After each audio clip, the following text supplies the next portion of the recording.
Are you using a Japanese name, Teal? Me? Yeah, Oh yes. This is Professor Koji Nakatogawa.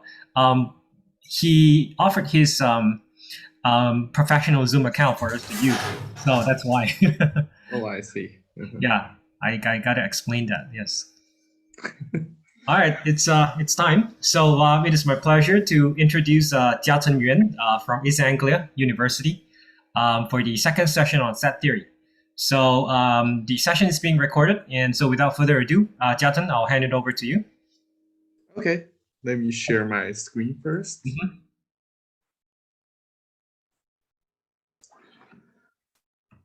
Put that on the screen. Wait. Okay. Yep, it's all good. We can see it. Okay, fine. Okay. So before I start the session today, I'd like to recall a bit what we've done for last session in order to just make sure that everyone can follow me. So during the last session, we finished the consistency proof for GCH. So that has been achieved by Godel with his constructible universe. So let me just remind you again, what's the definition for his constructible universe? This is going to be useful. I'm going to explain a little bit further for the Cohen model with that. So let's just recall the definition for the constructible universe. So this is a recursive definition along the line of ordinals, start from the implicit. For successor stage, it just collect all the definable subsets of the previous stage. So this is a definition for the collection of all definable subsets.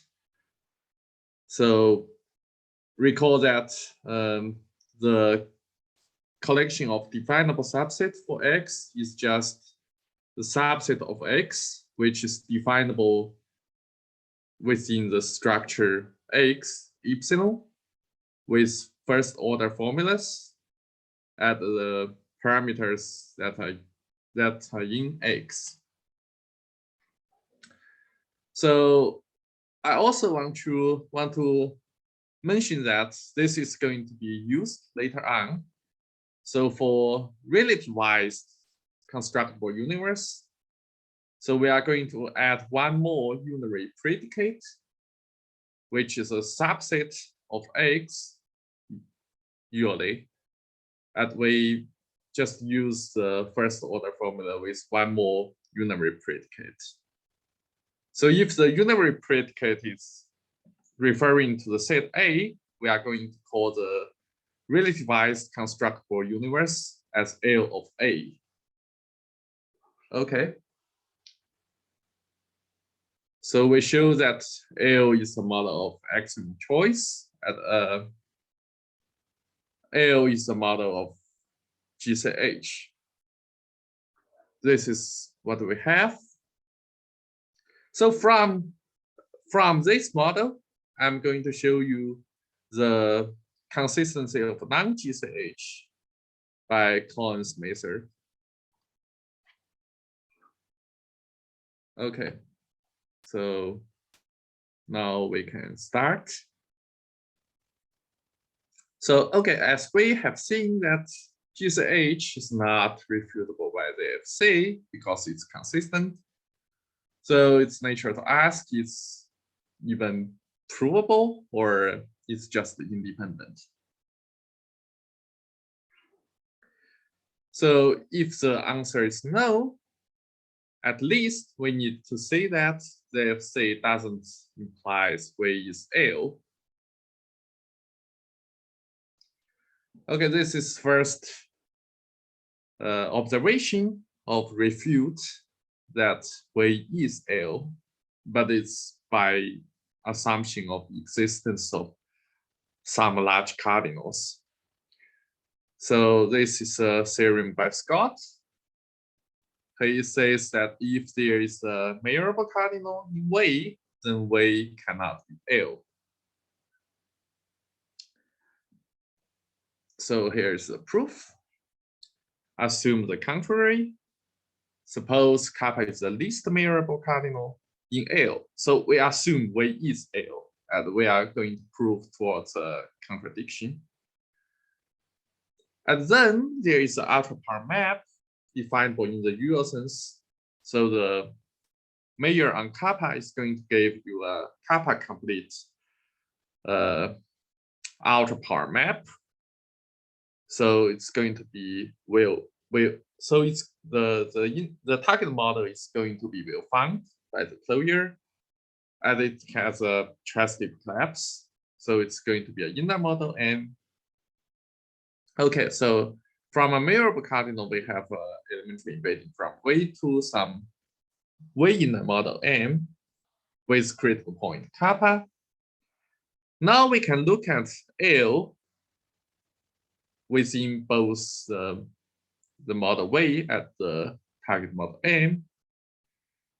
So since L is the minimal model of the FC, minimal inner model, so L defined within M is going to be L, but L is Y, so that's also maxim. So M is going to be the same as L, is going to be the same as Y.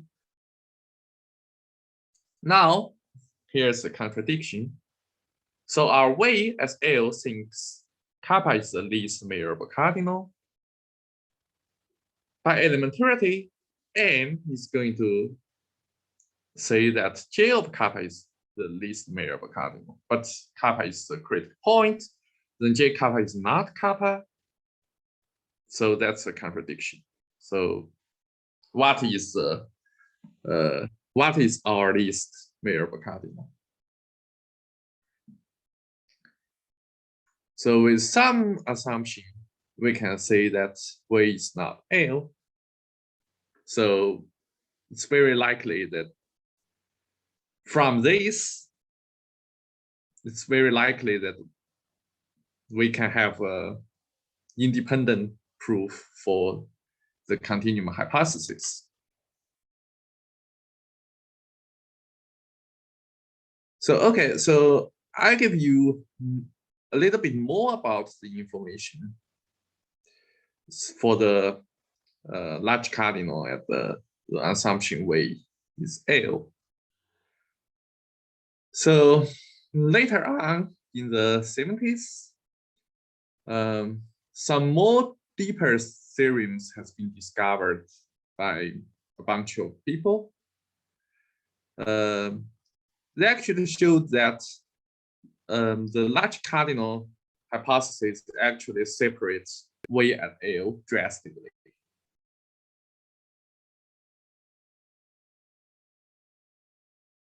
So there is a hope that add more rails to L can give us a model with larger continuum. There is room. Again, I want to warn you that this is not trivial because we need to preserve the computation of omega 1, namely omega 1 cannot be collapsed. For instance, there is a large cardinal assumption called zero sharp, which is weaker than the existence of measurable cardinal or even Ramsey cardinal. So showed by Jiachen for his remarkable theorem of covering lemma, which shows that if zero sharp exists, then L is very far from Y, in the sense that all of the regular cardinals in Y is going to be a weakly compact cardinal in L. And so also he showed that, so as a result, omega 1 in the sense of way is an inaccessible cardinal in L. So on the other, so in the other direction, so omega 1 in L is going to be a countable cardinal because in L, the omega 1 of way is an inaccessible cardinal. So omega 1 of L is a countable cardinal in way, or if you have zero sharp, it's going to be enough to compute omega 1 of L as a countable cardinal, countable ordinal, sorry. Okay, so this is not the right way. So if you start with a GCH thing, so if way satisfies GCH, then there's nothing like for L of U is going to be a GCH model because a lot of cardinal has been collapsed as well.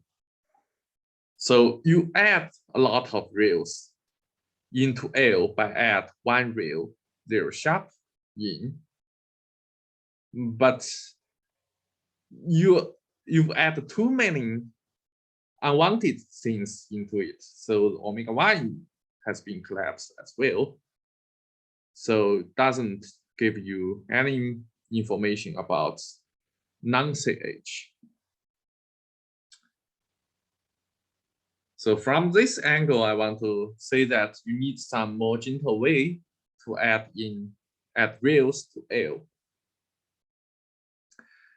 So this has been achieved by Paul Cohen. He introduced I'd like to say that's the most powerful tools for establishing independent results in set theory. So that's the right method for blowing up continuum. So before I run into his very definition, I want to give you a quick review about what his model actually looks like.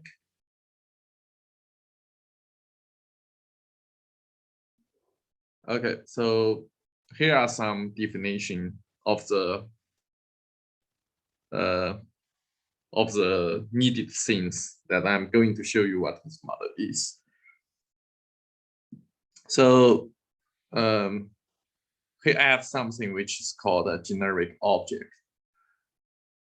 The object which he adds to the ground is a transcend element over a partial order set. What does that mean? So if P is a partial order set, at G is a generic over P, only if G is a filter, and it has non-empty intersection with all dense subsets of P. So for filter, we mean that itself is like directed, downward directed. And also, if one element is in, the element which is weaker conditions are already there.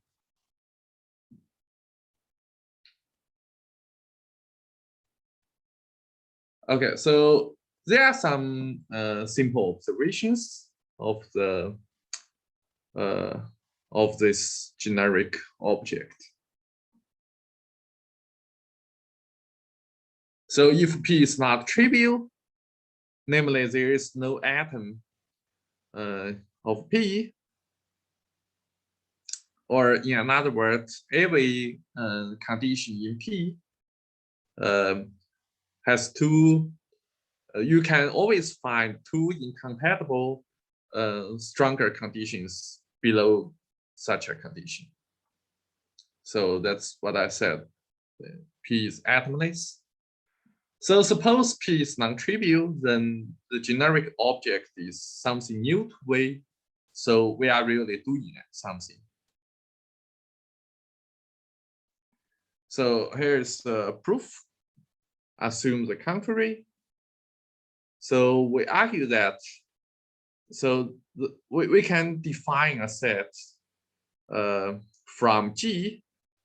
So if G is in V, we are going to show that such a set A is a dense set, but it's going to give you some contradiction to this property. So the compatibility of the elements. Okay, so here we go. So A is the set which defined by defined in the following way. So it's it consists of all the conditions which is incompatible with some conditions in G. So again, so G is in V, we assume that. So this set A is going to be a set in V. So now we are going to show that A is a dense set. So let's fix P. We are going to show that there is a stronger condition below P, which is in A. Okay, so this is because that P is atomless. Then you can look at P. The condition P, it can always be split in two incompatible or two or more incompatible conditions R at A's. So we just collect them to construct another dense set, which includes some R, some A's, some conditions which is incompatible with either R or S, which is below P, and also all of the conditions which is not compatible with P. So clearly, this is going to be a dense set. This is trivial. I'm not going to say anything more about why this set is going to be a dense set. So you can just check the definition. It's trivially true that it's a dense set. So then, by the definition of the generic object, so G must contain some conditions in such a set. So it's either going to be R or S, but not both, because all the elements in G are pairwise compatible. So either R or S or something which is incompatible with both R and S. Okay, then if your element is R in G, then S is going to be in A, but it's below P. Again, if your element in G is S, then R is going to be something in A. Or you just have any other elements besides R and S, then you can pick anything that you want as a witness to show that there is a condition stronger than P, which is in our set A. So, okay, so here this paragraph shows that A is just a dense set. So what's a contradiction? So since A is a dense set, so G must have non-empty intersection with A, but this is going to tell you that it's going to be incompatible with some element of G. Again, contradict to this requirement. Okay, so we showed that we are actually adding something to Y if P is non-trivial. Okay, we are going towards the explanation for Cohen's model. I want to remark that it's absolutely unnecessary to include any large cardinal assumptions for Cohen's construction, but it's convenient to take this approach because it will give a better intuition about what the model actually look like. So, okay, this is what I'm going to show you. So just allow me to assume whatever I want, unless you can jump out and show me that, oh, you are proving something from inconsistent conditions. Okay, then I will dump that. I will take my claim back. So here is the partial order set that Cohen has used for his construction. So it's a forcing for adding omega-2 many rails. We call them adding Cohen rails. So it's just the set of all finite partial functions from omega to 2, or I mean, if you like omega cross omega-2 to 2, then it will give you clear structure about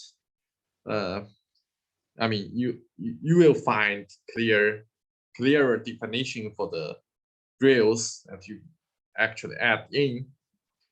As the relation by they are related by the reverse inclusion for the conditions. So for stronger condition, it has more information.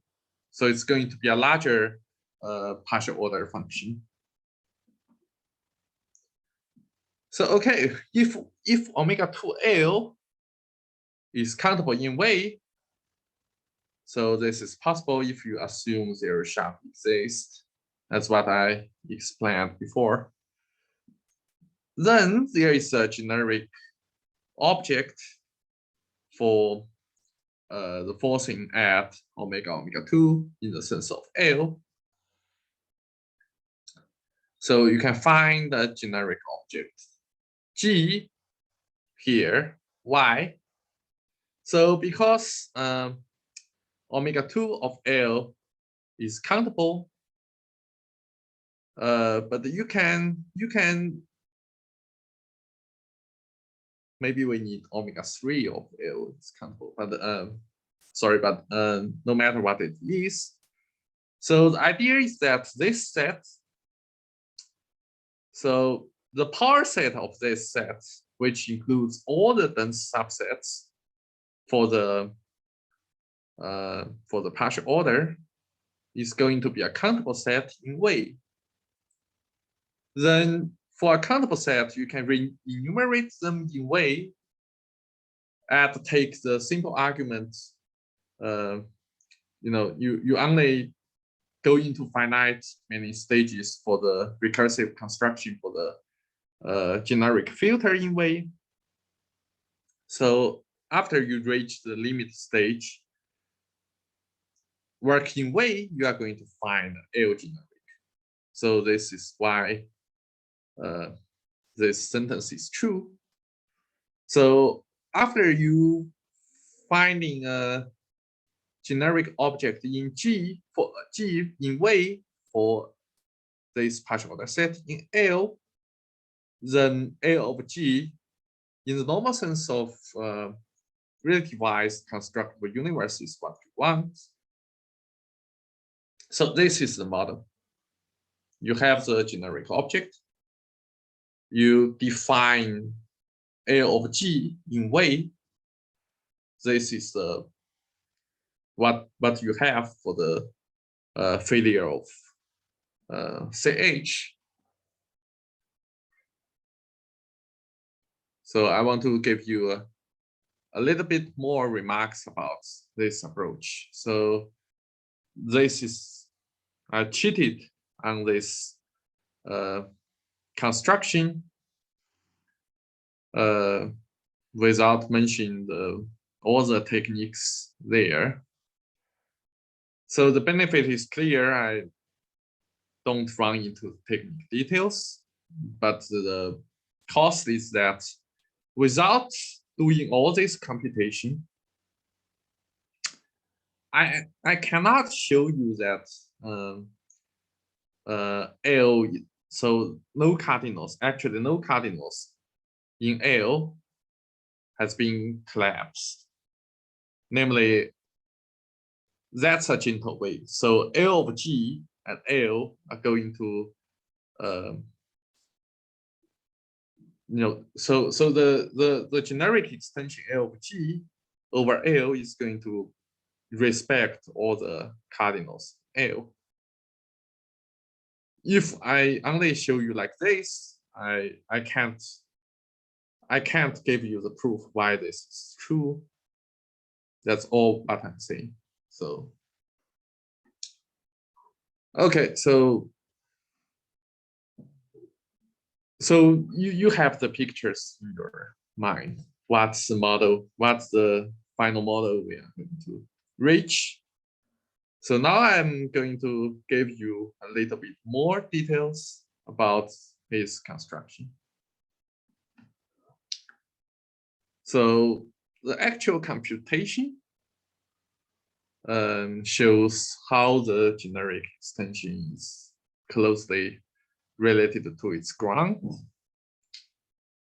So since every element in the extension is going to have a name in the ground, and its interpretation of the name by the generic object that we will add to that model.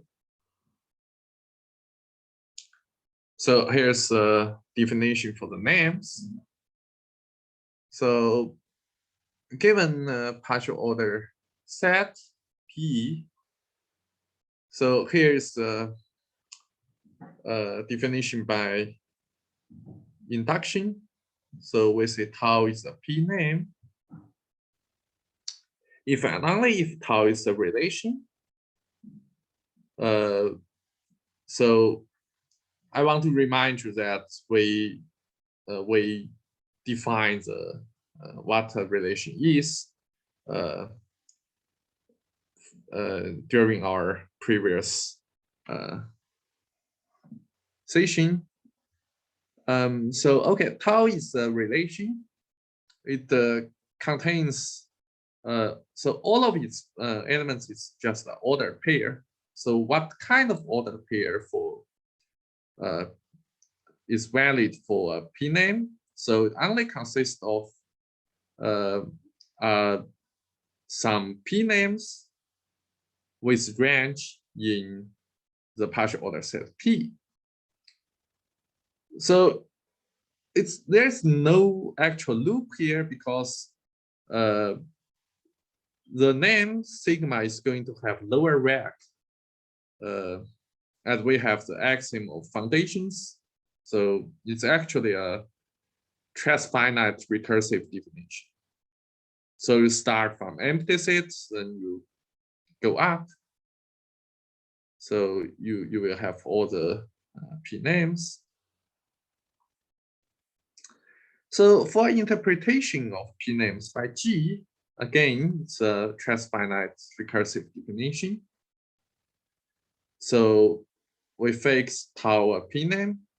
So the interpretation of tau under G is just the set of collection of the interpretations of the names of the names which have which have value p in G at this order pair set need to be in tau. Okay, so here's so again, given a p name and a generic object G, then you are going to tell what tau G is by recursive definition and the regs.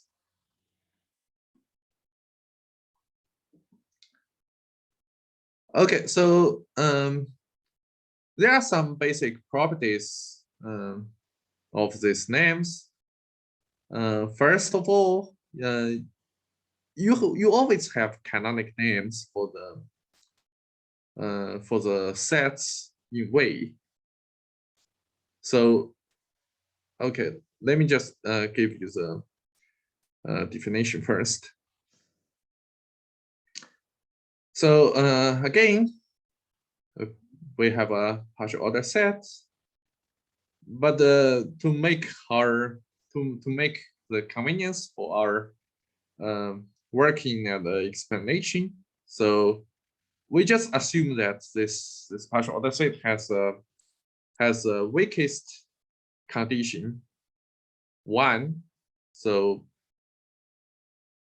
I mean, add such a thing doesn't actually do anything to the forcing extension or something like that. It's just make convenience for my explanation. So we say that tau is a canonic name if tau is a relation again, or it's a name, and all of its elements is of form sigma, and 1 the weakest condition. And again, sigma is also a canonic name. So analog to this, but you only have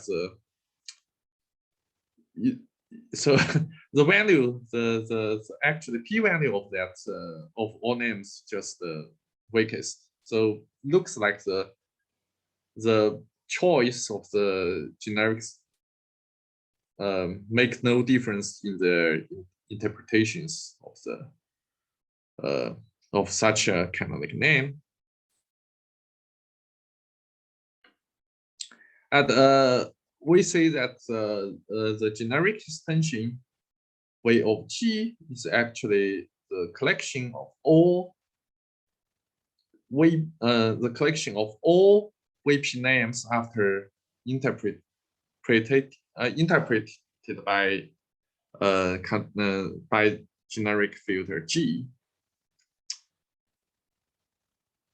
Okay, so here's the thing. So that's what I said to you. So the canonic names, so given a set X in way, you can always define a canonic name. So this is easy. So you find a check name for X, and as what I said, for the so no matter what generic you are going to choose for the generic extension, it's always going to interpret X, the name of such X as X itself. So as a result, Y is actually a submodel of YG. Okay. So I'm going to show you that YG actually doesn't increase the height of Y, or namely they have the same sets of ordinals. Again, so YG is going to be well found because name, the class of all names, is well found. So okay, so Again, so every set in weight G has a weight P name. But the interpretation of G only reduce the ranks. So the height of weight G must be, I mean, actually, this gives you the height of weight G is actually smaller than the height of weight. But weight is a subset of weight G, subclass of weight G. So these two must be agree with each other on their height. So what you have, so weight G is actually a model with same height as weight, but it's going to be fatter. So it's going to, for each rank, it's going to be have more sets than weight. That's what we've said, because it's non-trivial. You add some non-trivial things to weight, but you don't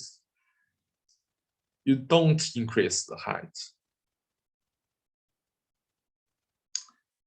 So okay, so beyond these simple facts, there's a key lemma, which I'm not going to show you how you prove that, because there are, I mean, a lot of details in the proof. If I show you there, I mean, I'm sure that most of you are going to get lost. So let's just take this as a black box. So here is a definable relation actually in weight, so that P forces, so there is a definable relation in weight which pull back the satisfaction. Oh, sorry, there's a typo here. So here is the tau G. So P forces phi of tau. I mean, no matter what does it mean, if and only if for every generic G containing P, that phi tau of G, the interpretation of tau under G, so phi of tau G is going to be, so weight G thinks that it's true, or I mean, there is a technical way of how to say that. Okay, so that actually help you to pull back the truth, the formulas or properties that you are going to consider for weight G back into weight. Okay, so the first and utmost fact of this forcing lemma is that you are going to be able to show that ZFC actually can be lifted to the generic extension. So you want to show that the separation is actually true in weight G. Then you actually put that back with forcing relation into weight, and then use the axiom separation in weight. You find indices indicators here, and then you transfer that back to say that weight of G actually satisfies the axiom of separation. So it's something like that. The pullback and then transfer argument for the proof of almost everything. So that's what you are going to show when you are what you are going to use for the properties in the generic extension. So okay, so once you show that weight of G or A of R, if R is a generic, so okay, so sorry, I write writing this way is kind of confusing. But okay, so if we start from y equals L, then L of G in the sense of forcing construction. So you work with L P names, and then the interpretations of the names for the under the generic object. So such a model is going to be a model of ZFC. So the relative-wise constructible universe L of such a thing, L of G, is going to be a subset of your generic extension. That's the thing that we are going to have from this direction. On the other hand, in L of the generic object, so L of G, you are going to have all the names there in the constructible universe because all the names are in L and thus in such a universe. But the constructible universe is going to give you the correct computation or the interpretation of the names under such a generic correctly, because this, so this interpretation thing is very simple. So once you have a generic object, then L of such a thing is going to give you the correct computation. So so here what I said is that so these two models have to be agree with each other. You show the subset property from both directions, so they must be the same. So here I think every one of you should agree that I clear the ambiguity of the notation that I use here. Again, so these two models are the same, but they are constructed in different ways. Okay, so since we have the way by forcing construction to compute the generic extension, at the ground that the generic extension are closely related to each other. So we are going to so now I'm be able to show you. So I will be able to show you what's going on there. So why the L of R is actually the right model of continuum large. So the property is that so Cohen forcing has a very nice property. It's called the countable anti-chain property. So it says that so what does the countable chain condition mean? So it means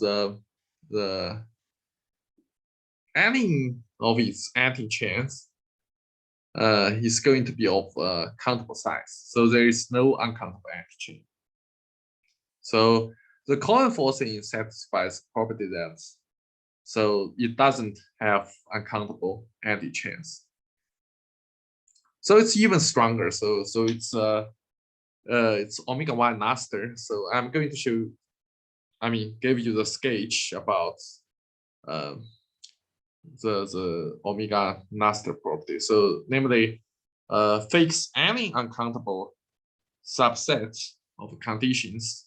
You are going to find a subset of it, which is uncountable, and the conditions in such a subset is going to be pairwise compatible.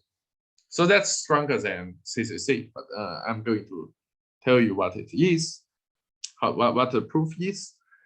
So you just pick up any uncountable set of A, and there is going to be a usual delta system argument. So there is a way to reorder them, or you just use the domain of the set. So ADD omega kappa is going to be the set of from, so the collection of all finite partial set from kappa to 2. So you use the reorder on kappa to see, so there is like uncountable set. So whether or not there is going to be a natural number n, so that the nth number, the nth member of the domain of the condition is going to be cofinal or unbounded in the real order of kappa. So if there is not, then fine. So there is going to be only there is going to be a limit at the size of the delta system is going to be confined within a countable thing. At so all the finite subset of a countable set is going to be a countable set. So that's going to be a constant on their confined part. So they are the same thing. So you are going to find a subset of the an uncountable subset of B of A with its confined part to be exactly the same partial function. And beyond that part, either you have n or you don't. It doesn't matter. If you have n, it's going to be give you a pairwise disjoint domain of these functions. So then you can just simply take the union to show that all the elements in B are just pairwise compatible. So okay, so this just gives you again it's just the size of the anti-chain is small. Okay, so why we are interested in the size of the anti-chains? So using the forcing lemma, so whenever you have an element, a set in VG, if let's just consider the set or the subset of ordinals. So let me show you if I can write down something. Okay, let's just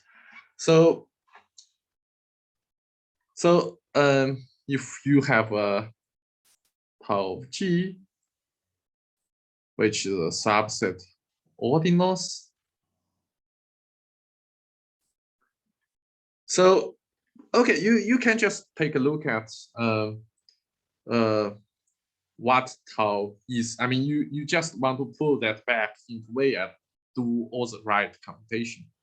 So you can simply look at a set in VG. I'm going to show you the definition of such a set. So let's say,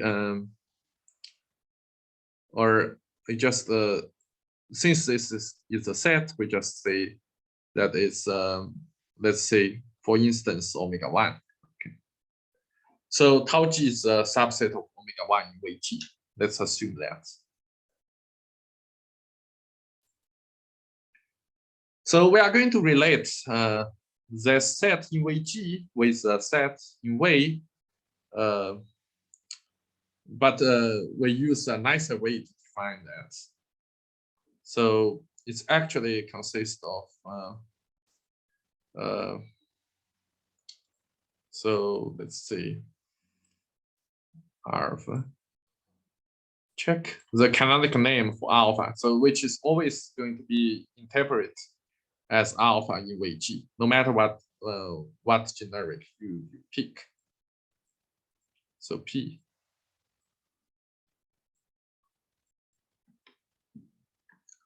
So alpha is countable.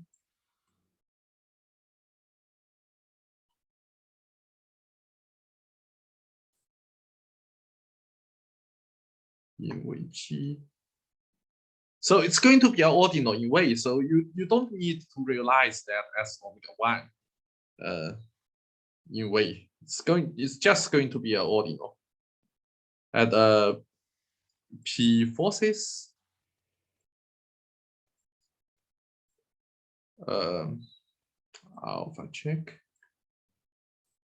is in tau of G.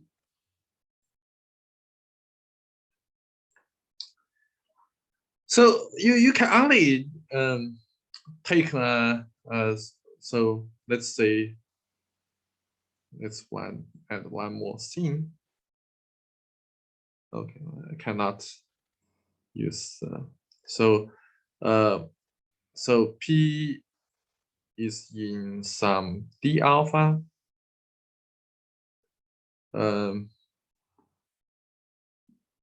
Where D alpha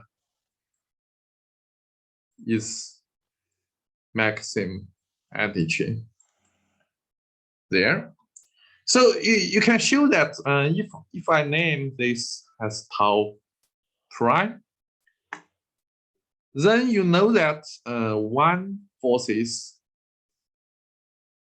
tau G.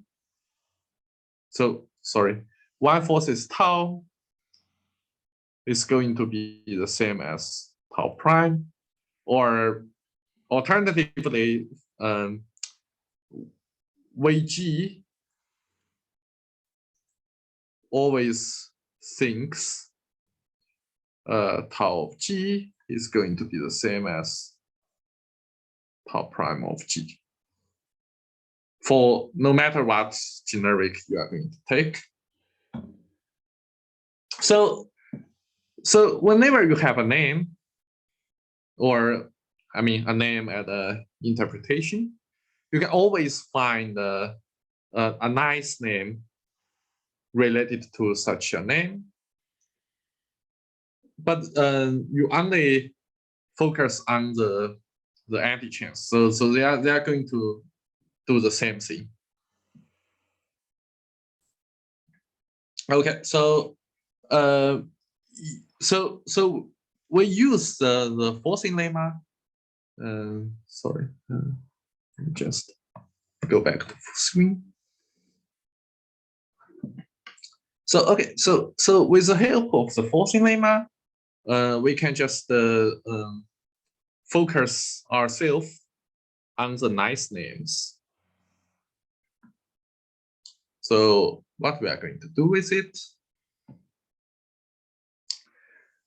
So for instance, if you have a function from ordinal to ordinal, you can always use the same way as what I used for what I showed you a minute before, that such a function in Wei G is going to be covered by a relation in Wei, so that for anything, so what's the property of such a relation in Wei? So for any elements in the domain, the range of it is going to just correspond to the size of the antichain. Okay, so this property also called global covering or uniform covering. So this covering property is just going to so you work together with CCC scene, you are going to show that omega 1 is actually absolute between the ground and the generic extension. Because suppose you have suppose in Vg omega 1 of V is collapsed. That means you have a countable enumeration of that omega 1. So I don't want to write it down. So you have a function in Vg which should cofinally a countable function in Vg. A countable function which is cofinal in omega 1 of V in Vg. So, but the cofinal function is ordinal to ordinal function. So it's going to be covered by a 1-2 anti-chain size relation in V. Okay, how about such a relation? Since the range of each element in the domain is just going to be a countable set, so the union of the range of such a set is going to be a countable set. Because this function is in V, we can realize everything. So there is going to be a countable. So that will give you a countable cofinal subset of omega 1 in V by this relation, which is impossible because omega 1 of V is going to be regular in V. So that's why the chain condition is going to gives you the absoluteness of the omega 1. It essentially gives you the all the cardinals beyond omega 1 of V is going to be preserved. I mean, the same argument, just.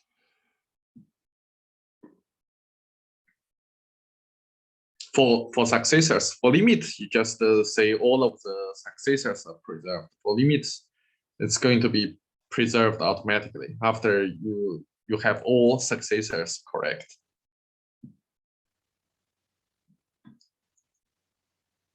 Okay, so this shows the absoluteness of omega 1. But by the forcing, so we can write explicitly omega 2 of L many reals in our generic extension. So that's already established. That's already established that in L of R, the continuum is not omega 1. But we have more. We can actually show that the continuum in L of R is actually omega 2 if we just add omega 2 many Cohen rails. This is again by the nice name argument. So this is going to show that you just correspond the names of the subsets. So you just correspond the rails to its nice names in V or L. L is V. Sorry for using them interchangeably, but we just always working under the assumption that V is L and go to the generic extension. So in our way, so since in V RCH holds, so there are only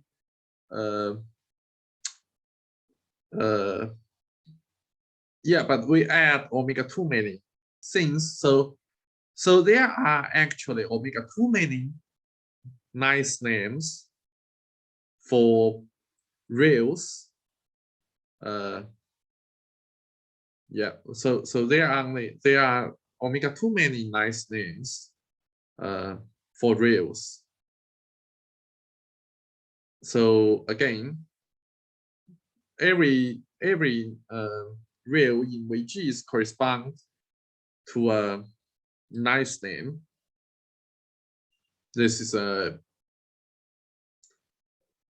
I think this is a injection. So so then you can realize that the L of R actually satisfies that the continuum is RF2 instead of being larger. So okay, so now we conclude the independency of the continuum hypothesis. I hope everyone can agree with us. So okay, so that's finished everything. So finished all the stories about the continuum hypothesis, the classic thing. But that doesn't mean that we should stop here. So the truth value can never be solely revealed by, let's say, axioms. That's what we say. But the independent result just, I mean, it's just it's not saying that we should stop there. So everything is done, we are fine. It's not the case.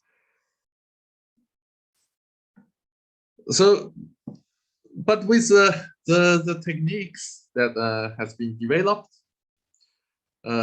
we can actually move forward to study our theoretic universe a little bit more. And it turns out that more profound or deeper theorems can be built based on these tools. So okay, so from this from here on, I'm not going to show you any proofs for the advanced results because they are either too deep or, I mean, it's just going to confuse you if I give you more proof here. I just going to list at code some of the results, and I hope that can show you this CH related questions are still interesting, and it's still worth, or it's even make it more worth to investigating. So despite the Collins method can be used to build the independent results on regular cardinals, basically as arbitrary as you want. So you can make the continuum function on regular cardinals as chaotic as you want, if you just follow some simple rules. Like for instance, you have the continuum functions to be in increasing order. Namely, the power set of omega 1 is always going to be greater than or equal to the power set of omega. That should always be true, or something like that. So despite basic rules, you can make the continuum function of the universe as arbitrary as you want. This can be done by iterated forcing. But there are something more elegant or more subtle on singular cardinals. So we actually wonder if the singular cardinal hypothesis holds or not. So a singular cardinal hypothesis is that the strongly limited cardinal will always have its power set to be its successor. That's ACH. So the first remarkable theorem by in this direction is that Silver showed that the first failure of SH must be of cofinality omega. So whenever you have a uncountable a limit cardinal with uncountable cofinality, if SH fails there, then it's not going to be first. There must be a smaller cardinal, a smaller strong limit cardinal, which is going to witness the failure of SH. At modulo some very large cardinal hypothesis, you can actually show that SH holds above such a cardinal. So strongly compact implies the singular cardinal hypothesis actually holds above that stage. So more significantly, Schellach has proved that there is actually an upper bound of the continuum of the with respect to the singular cardinals. So yeah, he shows that the if omega is strongly limited, namely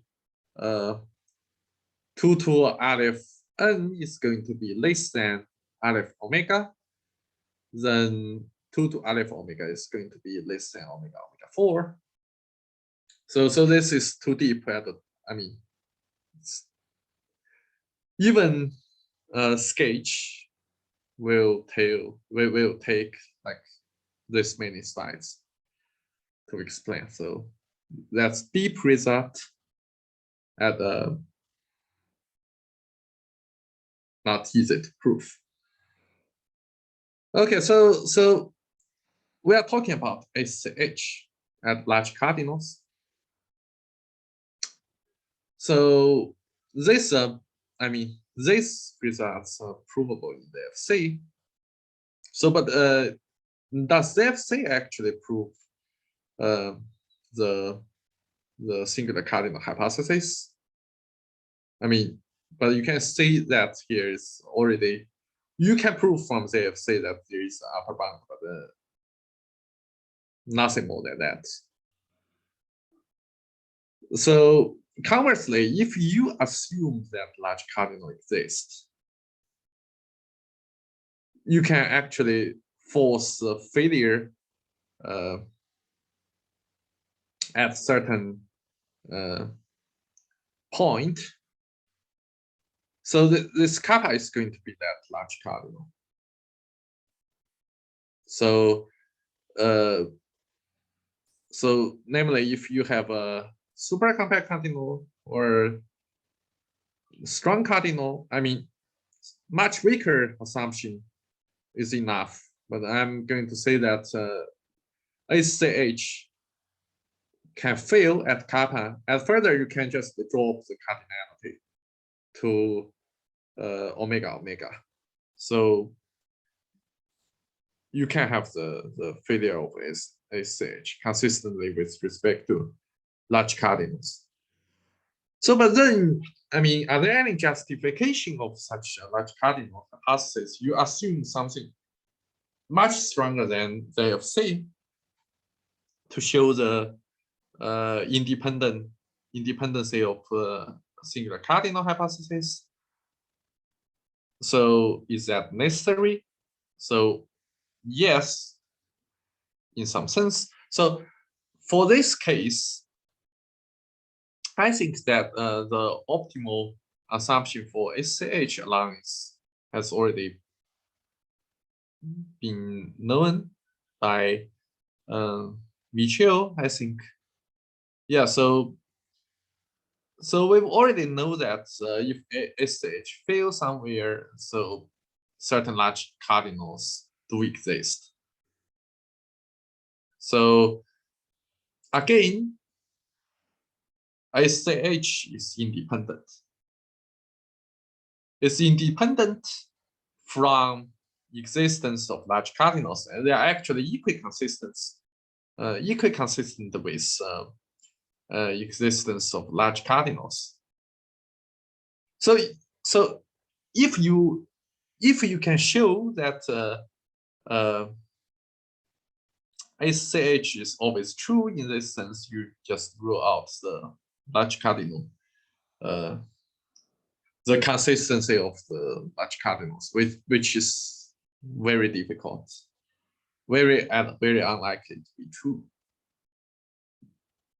So this is a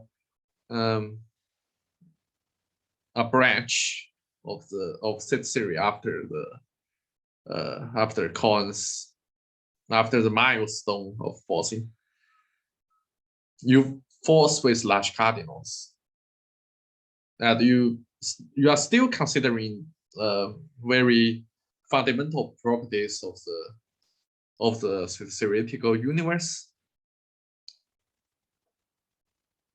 So there are also some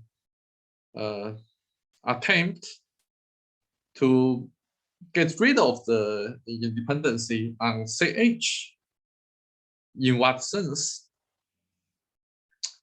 So actually, the forcing is only known tool for us to yield almost the only known result for yield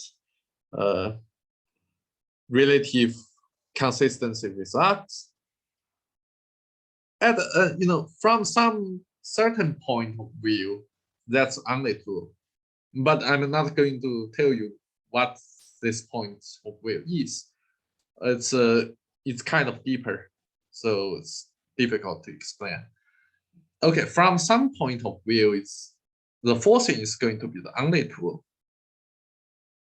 So if you take this view, rule out the forcing extension is going to be, give you the real truth. So actually, if the ground model that you are working in is immune or absolute from moving, back and forth through its generic multiverse. So from a ground, you can move to some generic extension of it. And in that generic extension, you can always, take some ground, but that ground is not necessarily as same as the thing that you start with. So forth. It's not trivial. So, but you can connect to a maximum class of generic multiverse to it. So if your model is kind of immune or absolute from moving through this multiverse, or it's kind of a monster model, so it's something that which contains all of this thing. So namely, your ground is rich enough. So it must has a computation of that. You must have the value of the continuum in such a model. And So from this point of view, the value of such a model, the value of the continuum in such a model can be viewed as the true value of the continuum. I mean,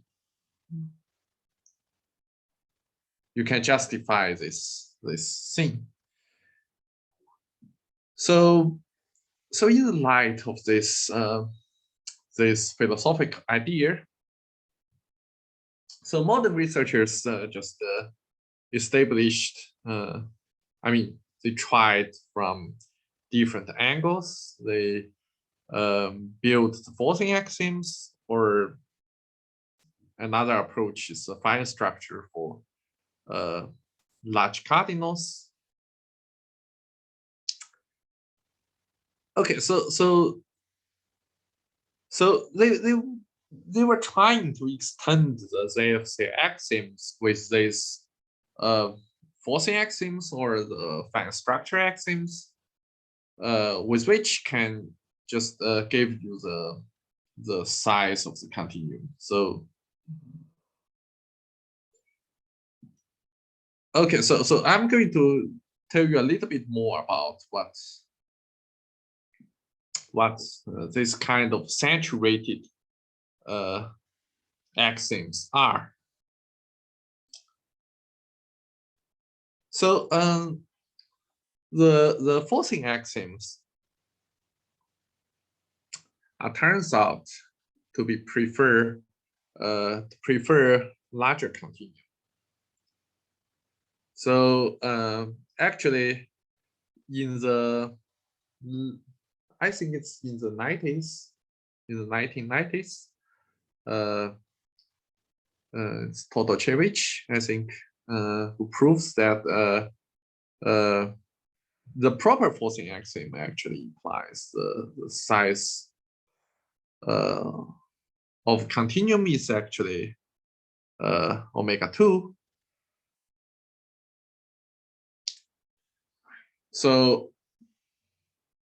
but there is a simple explanation of the Martin's axiom, which is much weaker, which just gives you that the continuum must be greater than omega 1. So I'm going to tell you briefly how these things is working. So how these things work. So okay, so the proper forcing axiom. So let me write something down. So the forcing axioms. Wait, I think I have slides. Okay, sorry. Okay, I give some more explanations. So the forcing axioms. So the forcing axioms. So you can say immediately why this axioms are kind of saturated axioms. So let's say for proper forcing axiom, the definition is that whenever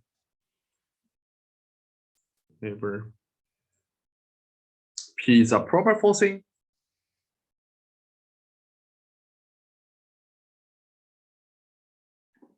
then the collection of so a collection of dense sets di, let's say omega 1. So is a collection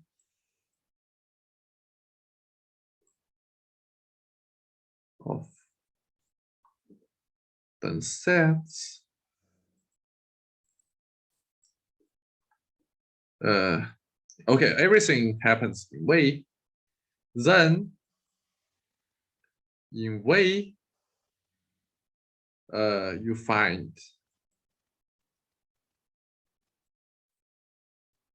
a filter H, so that H has non-empty intersection with all BIs. So here H is a fake generic for this forcing.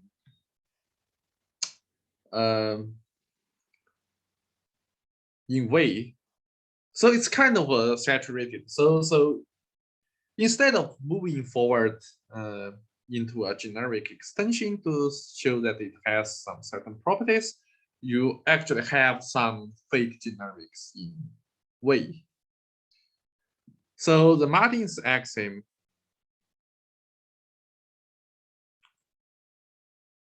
which just says that if P is CCC,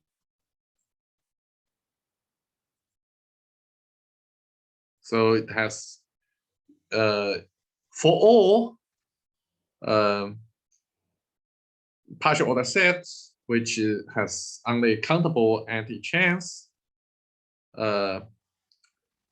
you will have this property. So for any enumeration of its dense set of size omega 1, it's going to, you are going to have a fake generic filter to it. So since I mean, I don't want to give you the definition for the properties, but the CCC forcing is proper. So Martin's axiom is much weaker than proper forcing axiom.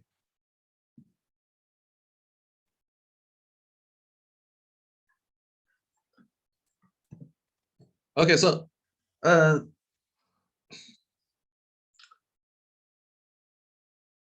okay, so the Martin's axiom of omega 1 of length omega 1 has actually implies the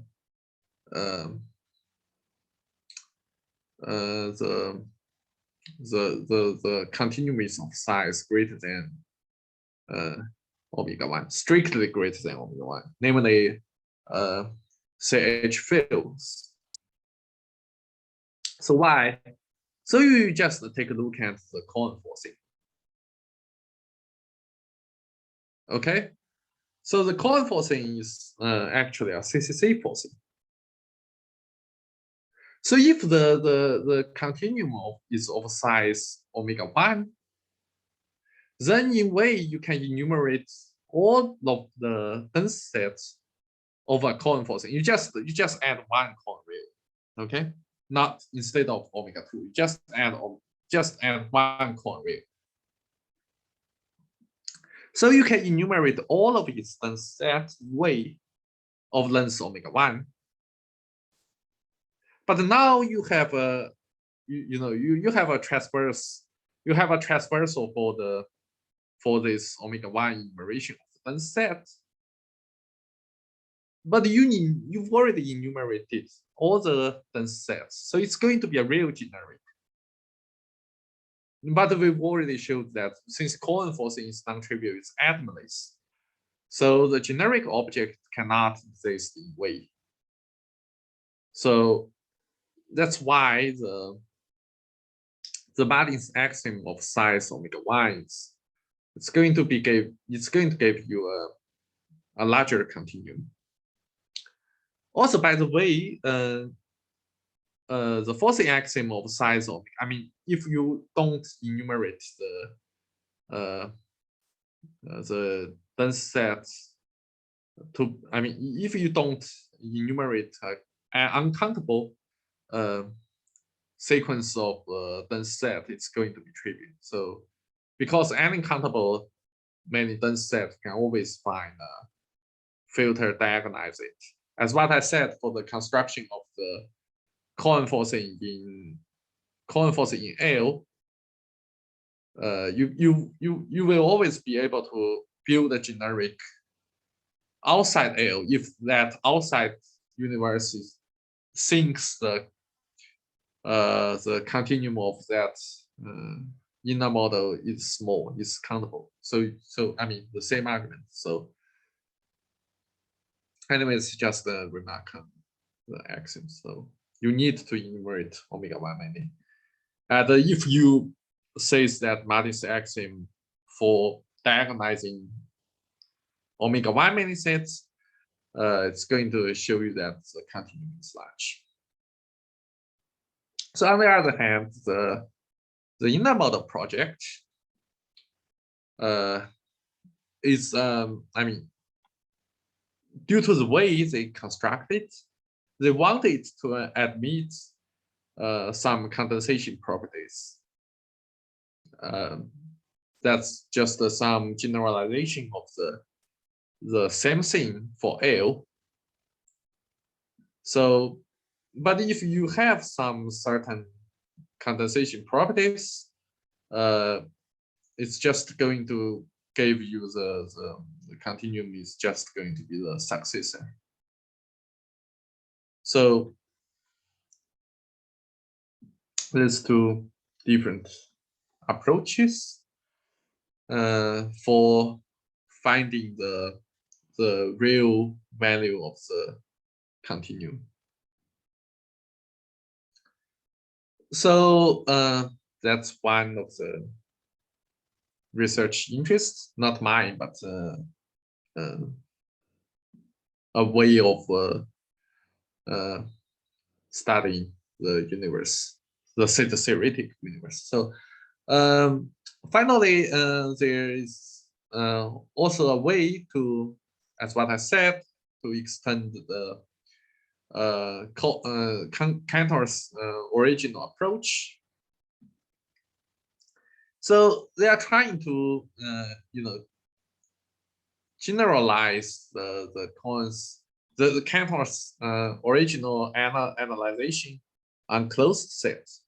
So I want to remind you that I've showed you Cantor's proof on the perfect set property of the closed set of the real line, and thus the closed set is always admits the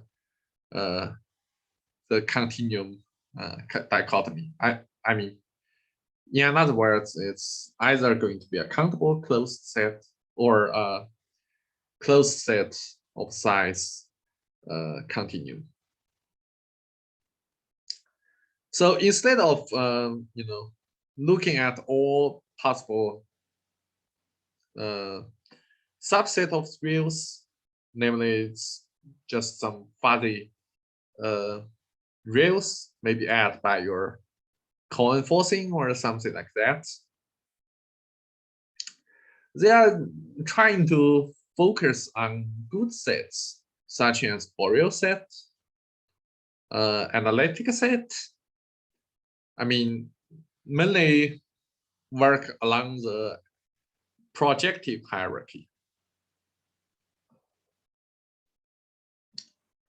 So,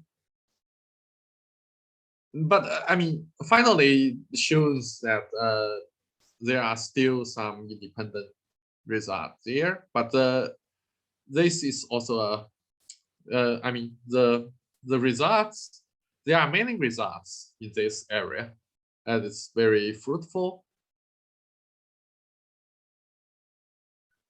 I mean, so that's the study on descriptive set theory. So also certain regular properties on the higher projective hierarchy, namely pi 1, 2, I mean at beyond, certain regular properties are linked to the existence of large cardinals again. Also, I mean, more specifically, the determinacy axioms. Okay, so that's just finished the all the things that I want to present to you. Okay, so it's we come to the end of the talk. I just before I thank all of you for coming. So I just advertise our theoretic studies. So I want to invite you to join us to look into our theoretic universe. Since over there, I have as what I have presented to you. So more than ever, the exciting nature of the theoretic universe has been discovered. More than ever, our techniques has been so advanced. And most importantly, what I haven't shown you there are more than ever questions awaiting to be solved. So our passion to explore will never ever cease, as the story of infinity will never end. So thank you very much for coming. So just look at it. Yeah, that's a nice universe picture, a picture of the universe. Yeah. Yeah, thank you, Jiachen. That's for how long is that? 3.5.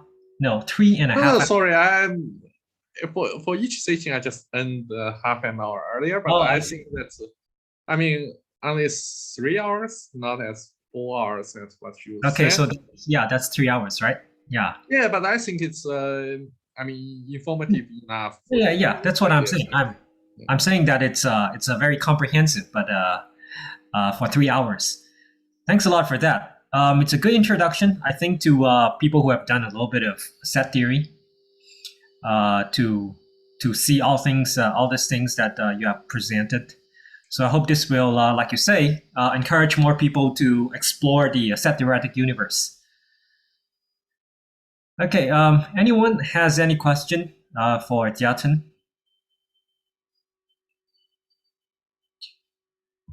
Yeah, so this is really nice. The recording will be available hopefully soon. I'll be able to retrieve the recording and put them on the association's YouTube channel. But otherwise, thank you very much, all of you, for coming and attending. For those of you who are not able to attend live, you should be able to see the recording. And Jiachen, are you going to share the slides with everybody? Either way. So do you want it? Yeah, I think that would be nice. I think people will want it. Okay, sure. Okay, you send me the file and then I'll post it on the website. Okay, later on I will send you by email. Sure. Yes, once you have like touch up anything you want to do, just send it to me. Okay. Okay. All right. Thank you, everybody. Do check the the program website for any updates and information. Okay, and that's it for today. Thank you very much. I'll see you guys later on. Bye. Okay, see you. Bye. Bye. See you. Goodbye. See you, Carlos. Thank you very much. Thank you, Micah.